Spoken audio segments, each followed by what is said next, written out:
కాపరి ఉన్న గొర్రెకు కాపరి లేని గొర్రెలకు తేడా ఉంది. కాపరి ఉన్న గొర్రెలు ఎలా ఉంటాయంటే ఆయన ఏం చేస్తాడంట, పచ్చిక గల చోట్లను పరుండి చేస్తాడు, శాంతికరమైన జలముల యొద్దకు నడిపిస్తూ ఉంటాడు. గొర్రెకి ఏం కావాలి? ఆహారం కావాలి, నీళ్ళు కావాలి. ఇవి ఎవరిస్తారంటండి? రోజు ఆహారము తినే గొర్రె, రోజు నీళ్లు తాగే గొర్రె ఎలాగుంటుంది?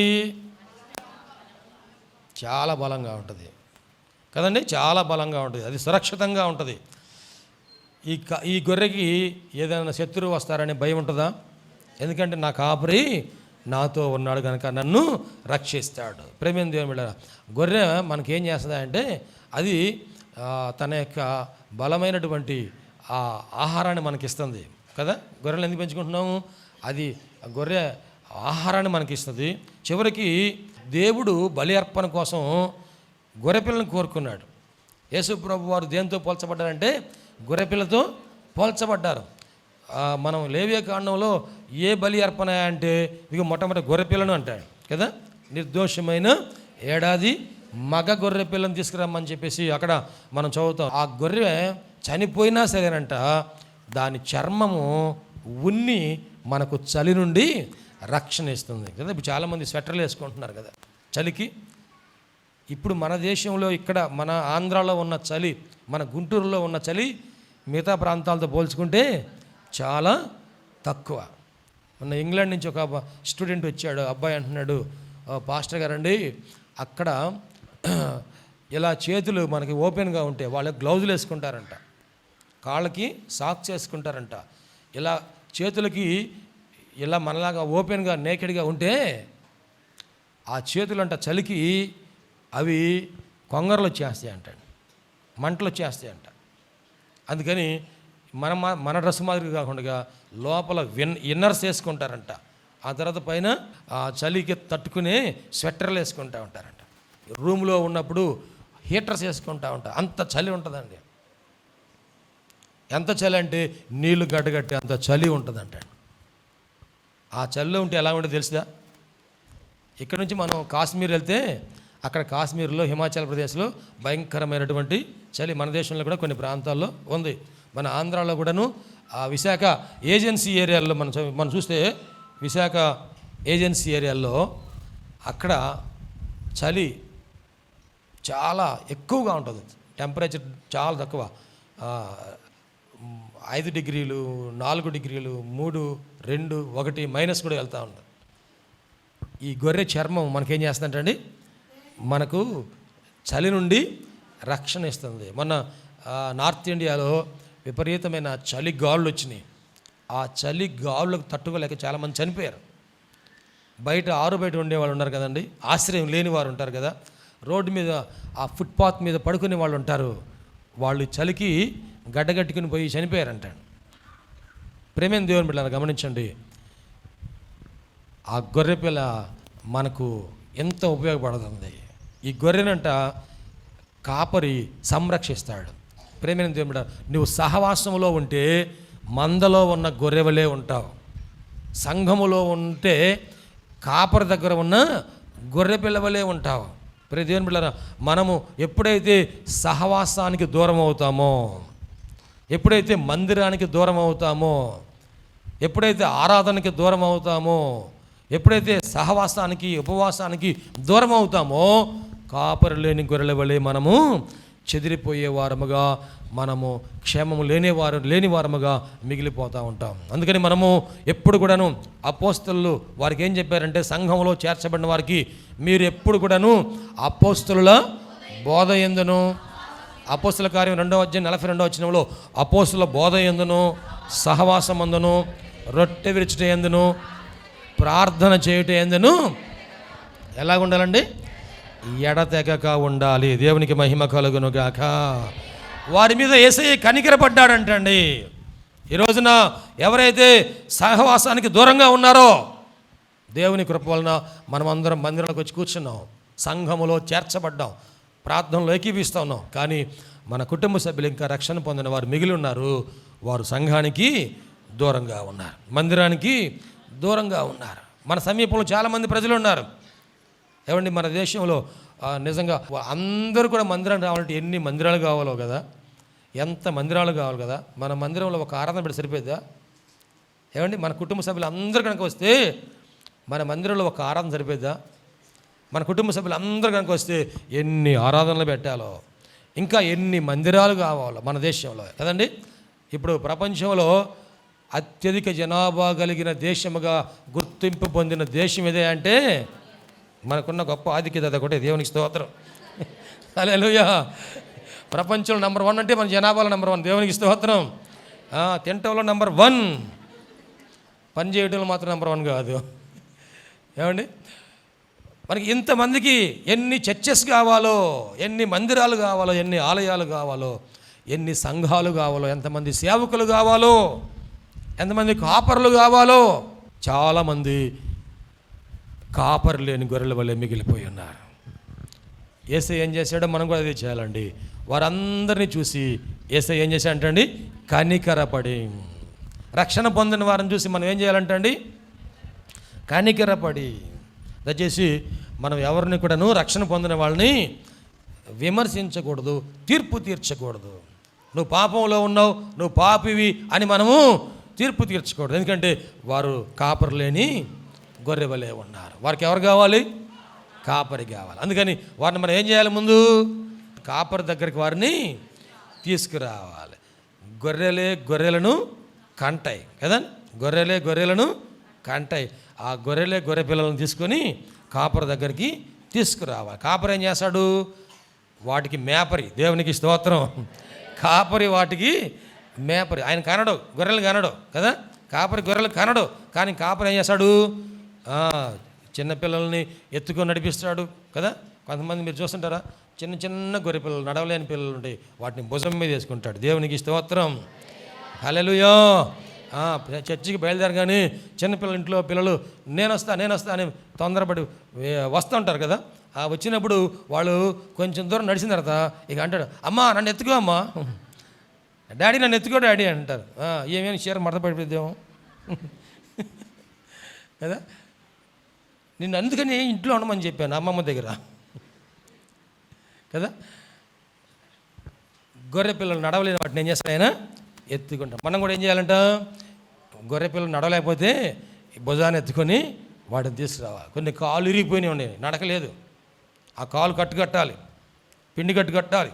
ఆ కాలు సెట్ అయిన దాకా దాన్ని మోయాలి, ఆ తర్వాత నడిపించాలి. దేవునికి స్తోత్రం.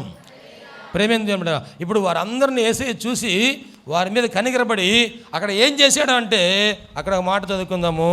చాలా పొద్దుపోయిన తర్వాత వారికి అనేక సంగతులను బోధింపసాగెను. చాలా పొద్దుపోయిన తర్వాత ఆయన శిష్యులు ఆయన దగ్గరకు వచ్చి, ఇది అరణ్య ప్రదేశము, ఇప్పుడు చాలా పొద్దుపోయినది, చుట్టుపట్ల ప్రదేశములకును గ్రామములకును వారు వెళ్ళి భోజనమునకి ఏమైనాను కొనుక్కున్నటకు వారిని పంపివేయమని చెప్పిరి. అందుకు ఆయన, మీరు వారికి భోజనం పెట్టుడనగా.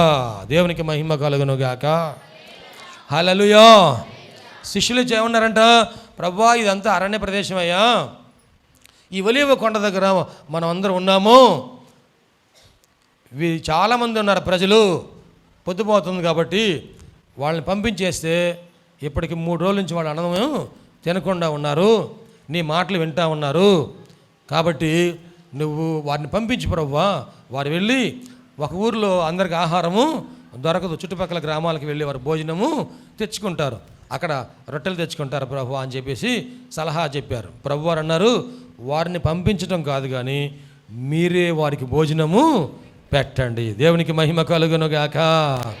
మనం ఏం చేయాలంటే వచ్చిన వారందరికీ భోజనము పెట్టాలి. మన ఇంటికి వచ్చిన వారికి కూడా మనం భోజనము పెట్టాలి. మన సంఘానికి వచ్చిన వారికి కూడా మనం భోజనము పెట్టాలి. మన మీటింగ్కి వచ్చిన వారికి మనం భోజనము పెట్టాలి. మీ ఇంటికి ప్రార్థనకు వచ్చిన వాళ్ళకి మీరు ఏం చేయాలి? పెడితే పలహారం పెట్టాలి, లేకపోతే భోజనం పెట్టాలి. ఎందుకంటే లోకంలో మనము చాలా రీతులుగా అనేక వ్యర్థమైన ఖర్చులు పెట్టుకుంటున్నాం, దానివల్ల ఉపయోగం ఏమీ లేదు. కానీ ఇదిగో ప్రభు చెప్పిన ప్రకారంగా చేస్తే దానికి మంచి ప్రతిఫలం మనము పొందుకుంటాం. పరిశుద్ధులకు మీరు ఉపచారము చేయండి. పరిశుద్ధులను బాప్తీసం పొందిన ప్రతి ఒక్కరూ ఆయన రక్తంలో కడగబడిన మనం అందరం కూడా పరిశుద్ధులము. ఒకవేళ ఎవరిలోనైనా మీరు కొన్ని చిన్న చిన్న బలహీనతలు చూడొచ్చేమో, నిజమే, మానవుడు బ్రతికినంత వరకు ఏదో ఒక బలహీనత ఉండొచ్చేమో, కానీ వారు పరిశుద్ధులుగా దేవుడు పిలిచి ఉన్నాడు. పరిశుద్ధమైన పిలుపుతో వారిని పిలిచి ఉన్నాడు. ఇప్పుడు వారు దేవుని సన్నిధికి వచ్చి, ప్రభువా నా దోషములన్నీ కడిగివేయమని దేవుని దగ్గర ఎప్పుడైతే అంటారో ఆయన సంపూర్ణంగా కడిగి వేస్తాడు. నువ్వు కడగకపోయినా మాత్రం ఆయన కడిగేస్తాడు. దేవునికి స్తోత్రం. చాలాసార్లు మనం క్షమించలేము, కానీ దేవుడు వారిని క్షమించాడు. దేవునికి స్తోత్రం. దేవుడు వారిని క్షమించాడని సత్యాన్ని మీరు గ్రహించాలి. ఇదివరకు వాళ్ళు తప్పు చేశారు, ఇదివరకు వాళ్ళు పాపం చేశారు, ఇదివరకు అవును, యేసుక్రీస్తు వారి యొద్దకు రాకమునుపు మనం అందరము పాపులమే.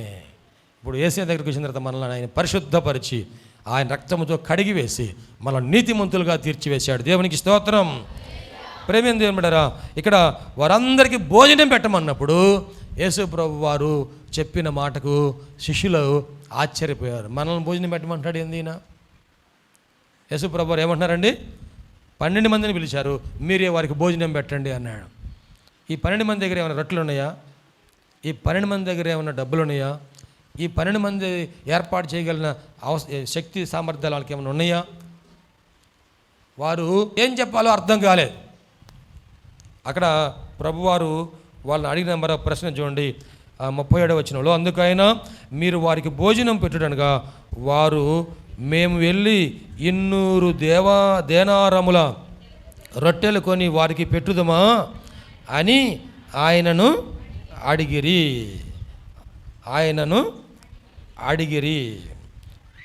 అందుకు ఆయన, మీ యొద్ద ఎన్ని రొట్టెలు ఉన్నవి?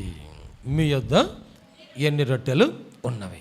మీరు భోజనం పెట్టనంటే, ప్రభువా మేము వెళ్ళి ఇప్పుడు ఎన్ని దేనారాలతో డబ్బులు తెచ్చి, ఎన్ని డబ్బులతో రొట్టెలు తెచ్చి మేము వాళ్ళకి పెట్టగలమయ్యా? ఇంతమందికి భోజనం ఇక్కడ రొట్టెలు సరిపోతాయా? 5,000 మంది పురుషులు దాకా ఉన్నారు, 15,000 మంది దాకా మిగతా వారు ఉన్నారు. పిల్లలు కానీ, స్త్రీలు కానీ, వృద్ధులు కానీ ఉన్నారు. యూదులలో పురుషుల్ని లెక్కించేవారు. ఆది దంపతులైన ఆదాము హవ్వలకు మగపిల్లలు పుట్టారా, ఆడపిల్లలు పుట్టారా? అమ్మా, ఆదాము ఎంతకాలం బ్రతికాడు? ఆదాము ఎన్ని సంవత్సరాలు బ్రతికాడు? ఎంత? 930 సంవత్సరాలు బ్రతికాడు. 930 సంవత్సరాలు ఆదాము బ్రతికాడు. ప్రభునందు ప్రేమైన దేవుని బిడ్డలారా, ఆదాము 930 సంవత్సరాలు బ్రతికితే ఎంతమంది పిల్లలు పుట్టారు? ఆదాముకి ఎంతమంది పిల్లలు పుట్టారు? లెక్క ఉందా? మనకు తెలిసిన వాళ్ళు ఎవరు? ఫస్ట్ కయ్యను, తర్వాత హేబెలు. ఇంక తర్వాత పుట్టలేదు వాళ్ళకి. ఏమండి, మగపిల్లలు పుట్టారు, ఆడపిల్లలు పుట్టలేదా? మగపిల్లలు పుట్టారు, ఆడపిల్లలు పుట్టారు. కానీ ఎవరి పేరు రాశారు? మగపిల్లల పేర్లే దాంట్లో రాశారు. మరి ఆడపిల్లల పేరు రాశారా?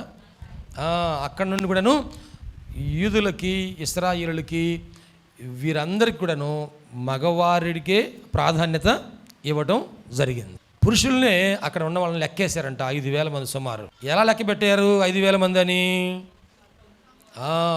పంక్తుల వారీగా వారిని కూర్చుండబెట్టారు. లైన్కి ఎంతమంది కూర్చోబెట్టారంటండి? ఒక లైన్లోనేమో 100 మంది కూర్చున్నారు. ఎందుకని? అది అరణ్య ప్రాంతము, పర్వత ప్రాంతం కనుక చదునుగా ఉన్న చోటేమో 100 మంది కూర్చున్నారు, ఇరుకుగా ఉన్న చోటేమో 50 మంది. పెద్ద లైన్ ఒకటి, చిన్న లైన్ ఒకటి. 100 మంది ఒక లైను. ఏ అరణ్య ప్రాంతం కదా, రొట్టెలు అందరికి ఇస్తున్నారు కదా, ఎట్లా పడితే అట్లా గుంపుగా వెళ్ళొచ్చు కదా అంటే అది ఏమైపోయింది? తొక్కిసలాట జరిగేది కదా. అందుకని ప్రభువారు ఏం చెప్పారంట, ఒక క్రమ ప్రకారము కూర్చోండి, క్రమ ప్రకారంగా కూర్చోండి. మనం అందరం ఎలా కూర్చున్నాము? ఇదంతా మందిరం అంతా మందే కదా, ఎట్లా పడితే కూర్చుందాం అనుకున్నామా? ఒక క్రమ ప్రకారముగా లైన్ తర్వాత లైన్ తర్వాత లైన్. చూడండి, అక్కడ ఆ లైన్లో ఇదిగో 100 మంది పురుషులు కూర్చున్నారు. ఈ లైన్ 100 మంది, ఈ లైన్ 100 మంది, అలా లెక్కేసుకుంటూ వెళ్తే 50 లైన్లో 5,000 మంది పురుషులు కూర్చున్నారు. మిగతా లైన్లో పిల్లలు, ఆడవాళ్ళు అందరూ కూర్చున్నారు. అక్కడ లెక్క పెట్టడానికి ఒక అవకాశం అట్లాగా దేవుడు ఏర్పాటు చేశాడు. అలాగనే ఆహారం పుచ్చుకోవడానికి ఒక క్రమాన్ని దేవుడు ఏర్పాటు చేశాడు. ప్రియదేవులారా, ఇప్పుడు ఆహారం ఎలా వచ్చింది? మీ దగ్గర ఎన్ని రొట్టెలు ఉన్నవి? యేసు ప్రభు వారు అడుగుతున్న మాట, శిష్యులు అడిగిన మాట ఇది. యేసయ్యే వీళ్ళందరికీ ఆహారం కావాలి. ఇప్పుడు మీ దగ్గర ఎన్ని రొట్టెలు ఉన్నవి? అడగొచ్చు అడగకూడదా? అందరూ తీక్షణంగా చూడబాను, మామూలుగా కొంచెం అడగొచ్చు అడగకూడదా? ఏమండి, యేసు ప్రభు వారు ఏమంటున్నారు? మీ దగ్గర ఎన్ని రొట్టెలు ఉన్నాయి? మీ దగ్గర ఎన్ని రొట్టెలు ఉన్నవి? యేసు ప్రభు వారు మీ దగ్గర ఎన్ని రొట్టెలు ఉన్నవి అనగానే అందరు ఏమనుకున్నారంట అంటే, మా దగ్గర రొట్టెలు ఉంటే ఇది తీసి అందరికి పెడతాడు ఆయన, అంతేగా. మా దగ్గర 10 రొట్టెలు ఉన్నాయి అనుకో, నువ్వు ఒకటి ఉంచుకొని ఆ మిగతా 9 ఇవ్వమంటాడేమో, ఈ 9 మిగతా 9 మందికి పంచి పెడతాడేమో అని కొంతమంది అలా అనుకుంటారు. కానీ ప్రభు అంటున్నారు, మీ దగ్గర ఎన్ని రొట్టెలు ఉన్నవి? దేవునికి మహిమ కలుగును గాక. ఆయన మీకు రొట్టెలు కావాలనుకున్నప్పుడు ఆయన ఏం చేస్తాడంటే అండి, మీకు రొట్టెలు కావాలనుకున్నప్పుడు ఆయన అడుగుతున్న ప్రశ్న ఏంటంటే, మీ దగ్గర ఎన్ని రొట్టెలు ఉన్నవి? ఈ రోజున మనం ప్రభు దగ్గరకు వచ్చి ఏమి అడుగుతున్నామో దానిని ఆయన మనల్ని అడుగుతున్నాడు. ప్రభువా, నాకు డబ్బులు కావాలయ్యా, అప్పులు ఉన్నాయి నా దగ్గర, నాకు డబ్బులు కావాలి. అడగండి. అప్పులు ఉన్న వాళ్ళందరూ దేవునికి స్తోత్రం చెప్పండి. మీ అప్పులను తీరిపోవును గాక. తక్కువ అప్పులు ఉన్న వాళ్ళు ఇట్లా చెప్పండి, ఎక్కువ అప్పులు ఉన్న వాళ్ళు ఇట్లా పెట్టండి చేతులు. దేవునికి మహిమ కలుగును గాక. అసలు అప్పులు లేవన్న వాళ్ళ చేతులు అయితే స్తోత్రం చెప్పండి. అప్పులే లేవండి అనేవాళ్ళు. అసలు ఆంధ్రాకి అప్పులు ఉన్నాయి, భారతదేశానికి అప్పులు ఉన్నాయి, మనకు లేకపోతే ఎంత నామోషే కదా. నాకు డబ్బులు కావాలి అనుకున్నప్పుడు నేను యేసుని అడుగుతున్నా, ప్రభువా నాకు అప్పులు ఉన్నాయా, నాకు డబ్బులు కావాలి ప్రభువా. అప్పుడు ఆయన ఏమంటున్నాడు, నీ దగ్గర డబ్బులు ఎన్ని ఉన్నాయి? ఏమడుతున్నాడండి? నీ దగ్గర నాకు డబ్బులు కావాలి అని అడుగుతుంటే నన్ను అడుగుతుంది ప్రభువా అని నువ్వు అనుకుంటున్నావేమో. నాకు ఆరోగ్యం కావాలి ప్రభువా నువ్వు అడుగుతున్నావు. కానీ ఆయన ఏమంటున్నా అంటే, నీకెంత ఆరోగ్యం ఉన్నది? నీకు ఎంత ఆరోగ్యం? నాకు ఎంత ఉంటే నాకు తక్కువ ఉంది కానీ నేను అడుగుతున్నాగా. నాకు పూర్తిగా ఆరోగ్యం ఉంటే నేను ఎందుకు అడుగుతున్నాయా? కాదు, ఇప్పుడు నీకు ఎంత ఆరోగ్యం ఉందో నాకు చెప్పు. ఇప్పుడు నీ దగ్గర డబ్బులు ఎన్ని ఉన్నాయో నాకు చెప్పు. ఇప్పుడు నీ దగ్గర రొట్టెలు ఎన్ని ఉన్నాయో నాకు చెప్పు. దేవునికి మహిమ కలుగును గాక. సారెపతు గ్రామములో ఉన్నటువంటి విధవరాల దగ్గర పిండి ఎంత పిండి ఉందంట? పట్టెడు పిండి. బిస్కు తొట్టిలో పట్టెడు పిండి, నూనె బుడ్డెలో కొంచెము నూనె మాత్రం ఉన్నాయంట. ఇప్పుడు దేవుడు అంటున్నాడు, ఏలియా, ఇప్పటి వరకు కాకుల ద్వారా నీకు ఆహారాన్ని పంపించాను. ఇదిగో ఈ వాగు ఎండిపోయింది. వాగులో నీళ్లు తాగావు కదా, వాగు ఎండిపోయింది. ఎక్కడి నుంచి నీళ్ళు లే. నీవు సారెపతు అనే గ్రామానికి వెళ్ళు. అక్కడ ఒక విధవరాలి ద్వారా నేను నిన్ను పోషిస్తాను. దేవునికి మహిమ కలుగును గాక. చూడండి, ఆ విధవరాలు ఎంత ధన్యురాలో కదా. ఆ గ్రామంలో చాలామంది ఉన్నారు. ప్రముఖులు ఉండవచ్చు, పెద్దవారు ఉండవచ్చు, గొప్పవారు ఉండవచ్చు, ధనికులు ఉండవచ్చు, పేదవారు ఉండవచ్చు, ఎవరైనా ఉండవచ్చు. కానీ ఎవరిని కోరుకున్నాడు ఆయన? ఒక విధవరాలు. దేవునికి మహిమ కలుగును గాక. చూడండి, ఆ విధవరాలు దేవుడు కోరుకున్నాడు కనుక ఆయన ఊర్లోనికి వచ్చే సమయంలో ఆమెను ఊర్లో నుంచి బయటికి తీసుకొచ్చాడు.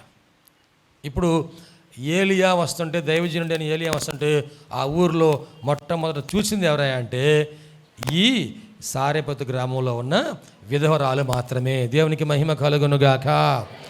ఒక దైవజనుడు నీకు ఎదురయ్యాడంటే, ఒక దైవజనుడితో నువ్వు మాట్లాడుతున్నావు అంటే, చూడండి, ఎవరైతే ఇటువంటి అనుభవాలు పొందారో వారందరూ దీవించబడ్డారు. సమరయ గ్రామంలో చాలామంది ప్రజలు ఉన్నారు. యోహాను సువార్త 4వ అధ్యాయంలో ఊరు బయట ఒక బావి ఉంది. ఆ బావి పేరు ఏం పేరు? ఏ బావి అది? యాకోబు బావి. యాకోబు బావి దగ్గరికి యేసయ్య వచ్చాడు. నీళ్లు చేదుకోవడానికి ఎవరు వచ్చారంట? సమరయ స్త్రీ వచ్చి. ఎవరితో మాట్లాడుతుంది?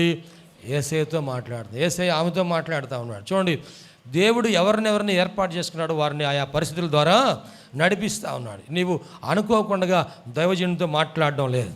నువ్వు అనుకోకుండా పరిశుద్ధులతో మాట్లాడడం లేదు, నువ్వు అనుకోకుండా ఈ సందర్భాలు ఎదుర్కోవడం లేదు. కానీ ఆ స్త్రీ యేసయ్యతో మాట్లాడినటువంటి ఆ స్త్రీ, యేసయ్య మాట్లాడినటువంటి ఆ స్త్రీ దేవుని వలన ఆశీర్వదించబడింది. దేవునికి స్తోత్రం. ఈ సారెపద్వరాలతో ఏలియా అంటున్నాడు, అమ్మా దేవుడు నాకేం సెలవిచ్చాడంటే, ఈ కరువు కాలం అంతా కూడా దేశంలో కరువు వచ్చేసింది, ఇప్పటికే మీ ఊరంతా కరువు ఉంది, నీ దగ్గర ఎన్ని రొట్టెలు ఉన్నాయి? దేవునికి మహిమ కలుగును గాక. అయ్యా నేను నా కుమారుడు, నా భర్త చనిపోయాడయ్యా, నా కుమారుడు ఒకడే ఉన్నాడు, నేను ఒక్కదాన్ని, మేమిద్దరము ఈ ఒక్క రొట్టె చేసుకొని తిని ఇక చనిపోదాం అనుకుంటున్నాం. ఎందుకంటే ఇక బ్రతికే మార్గం మాకు లేదు, మాకు ఆహారము లేదు, ఇది ఒక్కటే తిని చనిపోదాం అనుకుంటున్నాము. ఏలియా అంటున్నాడు, ఈ కరువు కాలం అంతా కూడా 3.5 సంవత్సరాల కరువు వచ్చిందంట అండి. ఈ కరువు కాలం అంతా కూడా దేవుడు నిన్ను పోషిస్తానని చెబుతున్నాడు. కాబట్టి మొట్టమొదట నువ్వు వెళ్ళి ఒక అప్పం చేసుకొని కొంచెం మంచినీళ్ళు పట్టుకొని తీసుకురా అమ్మా, ఇక నేను చాలా దూరం నుంచి ప్రయాణం చేసి వస్తా ఉన్నాను. ఆమె ప్రవక్త ద్వారా దేవుడు చెప్పిన మాటను విశ్వసించింది, నమ్మింది గనక విశ్వాసంతో వెళ్ళింది. తన కుమారుడు అడుగుతున్నాడు, ఏడుస్తున్నాడు, ఏం చేస్తున్నాడు ఏమీ పట్టించుకోకుండా ఆ ఉన్న పిండంతా తీసింది, రొట్టె చేసింది, అది తీసుకొచ్చి ఏలియా చేతిలో పెట్టింది. దేవునికి మహిమ కలుగును గాక.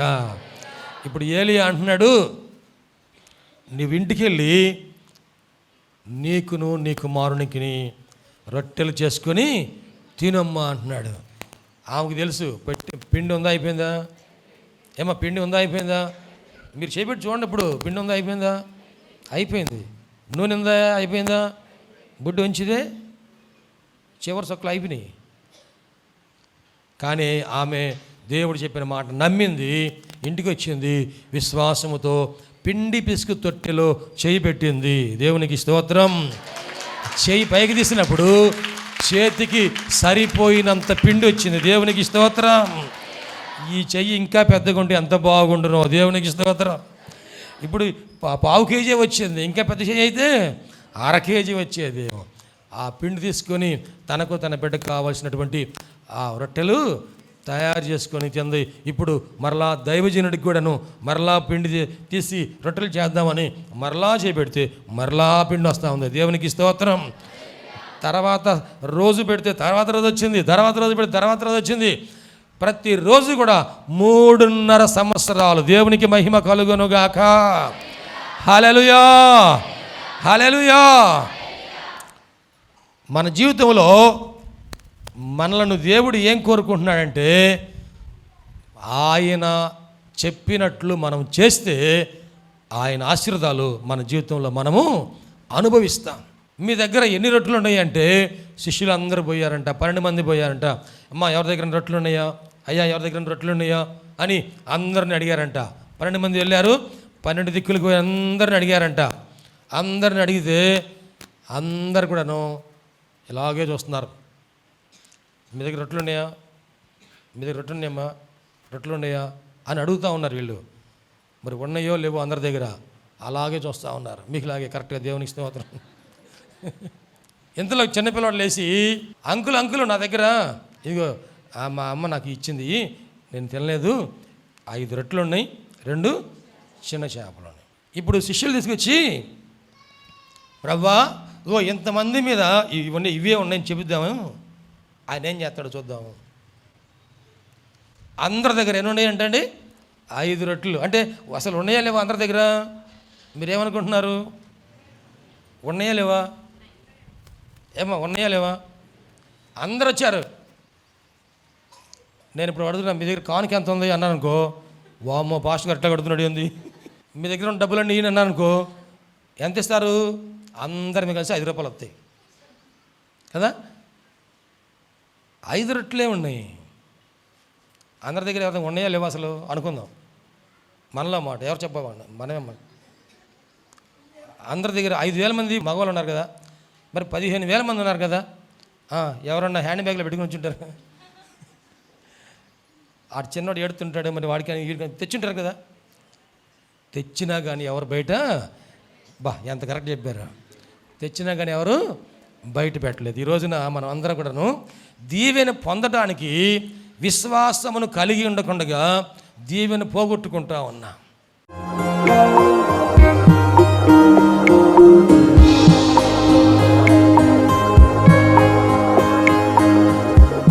ప్రభునందు ప్రియ దేవుని బిడ్డలారా, ఎంతవరకు దేవుని వాక్యం విన్నందులకు ప్రభునామమున వందనాలు తెలియజేస్తున్నాం. మనం అందరం ప్రార్థనలో ఏకీపిద్దాం. తలలు వంచి కనులు మూసుకొని ప్రార్థనలో ఏకీపిద్దామండి. ప్రార్థించుకుందాం. మహోన్నతుడైన దేవ, పరిశుద్ధుడైన మా ప్రభువా, నీ పరిశుద్ధమైన పాదములకు వందనాలు. ఇదిగో నాయనా, ఈ వాక్యము ద్వారా మాతో మీరు మాట్లాడినందుకు వందనాలు ప్రభా. అవును, నువ్వు సజీవుడైన దేవుడు అయ్యా, మాట్లాడే దేవుడవు ప్రభా. ఈ వాక్యం మా హృదయంలో పదిలిపరుచుకుంటూ సహాయం చేయండి. సంపూర్ణమైన మారు మనసు మాకు దయచేయండి. పాప క్షమాపణ అనుభవం మాకు దయచేయండి. రక్షణ ఆనందం మాకు దయచేయండి ప్రభువా. ఈ అనారోగ్యములు, బలహీనతలు, సమస్యలు, శోధనలు, సైతాను ఆటంకాలు అన్నీ కూడా యేసుక్రీస్తు నామములో తొలగించండి నాయన. పరిశుద్ధాత్మ దేవ, మీ కార్యం జరిగించండి అయ్యా. మీరు మాకు తోడుగా ఉండి దీవించండి. మమ్మల్ని, మా కుటుంబం జ్ఞాపకం చేసుకోండి. మా బిడ్డలు మీరు ఆశీర్వదించండి ప్రభువా. మా కుటుంబంలో రక్షణ ఆనందం సంపూర్ణంగా దయచేయండి. ఎటువంటి అవసరాలని మీకు తెలిసినైనా ప్రతి అవసరతలో కూడా మాకు సహాయం దయచేయండి. అన్ని విషయాలు కూడా మీరు దీవించండి. ఈ టీవీ ప్రోగ్రాం చూసిన ప్రతి ఒక్కరిని పేరు వరుసన మీరు దీవించి రక్షించి మీరు అక్కడ కొరకు సిద్ధపరచండి. మంచి భవిష్యత్తును వారికి దయచేసి మీ కృపలో మీరు వర్ధలు చేయమని నీకే సమర్పణ చేసుకుంటూ యేసయ్య పరిశుద్ధ నామములో స్తుతించి ప్రార్థించి వేడుకుంటున్నాము తండ్రి. ఆమెన్. తండ్రి, కుమార, పరిశుద్ధాత్మ త్రియేక దేవుని దీవెన తోడుగా నడిపించను గాక. Amen, amen, amen. మీ అందరికీ ప్రభునామన వందనాలు. దేవుడు మిమ్మల్ని దీవించను గాక. ఆమెన్. ప్రభునందు ప్రియమైన సహోదరి సహోదరులందరికీ షకీనా ప్రార్థనా మందిరం తరపున హృదయపూర్వక వందనాలు తెలియజేస్తున్నాం. దేవుని కృప వలన 2012వ సంవత్సరంలో 350 గజముల స్థలంలో ఈ మందిరం నిర్మించుకోవడానికి ప్రభు కృపించారు. 2016వ సంవత్సరంలో నూతన స్థలం 180 గజముల స్థలం తీసుకోవడానికి ప్రభు సహాయం చేశారు. ఈ సమయంలో ఈ స్థలం అంతట్లో కూడాను మందిరం నిర్మించుకోవడానికి ప్రభు ఏర్పాటు చేసి ఉన్నారు కనుక ఈ మందిర నిర్మాణం, పాత మందిరం తీసివేసి నూతన మందిర నిర్మాణం కార్యక్రమం ప్రారంభించబడింది. దయచేసి ఈ మందిర నిర్మాణం కొరకు మీరు అందరూ ప్రార్థన చేయాలని, ప్రేరేపించబడిన వారందరూ కూడాను ఈ మందిర నిర్మాణంలో 106 అడుగుల పొడవు, 45 అడుగుల వెడల్పు కలిగిన ఈ స్థలం అంతట్లో మందిర నిర్మాణం స్లాబ్ వేయటం జరుగుతుంది కనుక దయచేసి ప్రేరేపించబడిన వారందరూ కూడా మీ ఆర్థిక సహాయ సహకారాలు అందించి ప్రార్థించి మీరు దీవించబడాలని ప్రభునామమున మనవి చేస్తున్నాం. ఈ స్క్రీన్ మీద చూపించబడుతున్న నంబర్కు మీరు ఫోన్పే కానీ, గూగుల్ పే కానీ, లేక మా అకౌంట్ నంబర్కి మీరు కానుక పంపించి సహాయం చేయాల్సిందిగా కోరుతున్నాం. లేక మీరు ప్రత్యక్షంగా వచ్చి ఈ మందిర నిర్మాణ కార్యక్రమాన్ని చూసి మీరు కానుక అందించి దీవించబడాలని ప్రభునామమున మనవి చేస్తాం. ప్రభు మనందరికీ తోడుగా ఉండి ఆశీర్వదించును గాక. ఆమెన్. షకీనా ప్రార్థనా మందిరంలో ఆదివారపు ఆరాధనకు మా ఆహ్వానం. అనారోగ్యంతో బాధపడుచున్నారా? దురాత్మలతో పీడింపబడుచున్నారా? పాపపు అలవాట్లు మానలేకపోతున్నారా? కుటుంబ సమస్యలతో కృంగిపోతున్నారా? భవిష్యత్తు గురించి భయపడుచున్నారా? షకీనా ప్రార్థనా మందిరానికి ఇదే మా ఆహ్వానం. రక్షణానందం పొందడానికి, ఆరోగ్యము, ఆశీర్వాదం పొందడానికి, పరిశుద్ధాత్మ అభిషేకం పొందడానికి, ప్రభు రాకడ కొరకు సిద్ధపడుటకు ఆదివారం ఉదయం 7:30 గంటలకు జరుగు ఆరాధనకు అందరికీ ఇదే మా ప్రేమపూర్వక ఆహ్వానం. షకీనా మెలోడీస్ అను మా పాట DVDలు, CDలు మరియు పాటల పుస్తకములు మా యొద్ద లభించును మరియు గుంటూరులోని ప్రబోధ బుక్ స్టాల్ నందు మీకు లభించును. ఈ సందేశం మీకు ఆశీర్వాదకరంగా ఉందని నమ్ముచున్నాము. మీ ప్రార్థన అవసరతలకు మరియు మరిన్ని వివరములకు సంప్రదించవలసిన మా address pastor G. Vijay Kumar గారు, షకీనా ప్రార్థనా మందిరం, శారదా కాలనీ, 32వ లైన్, గుంటూరు. మా ఫోన్ నంబర్స్ 9963242497 మరియు ఒక నంబర్ 8885539777. Praise the lord.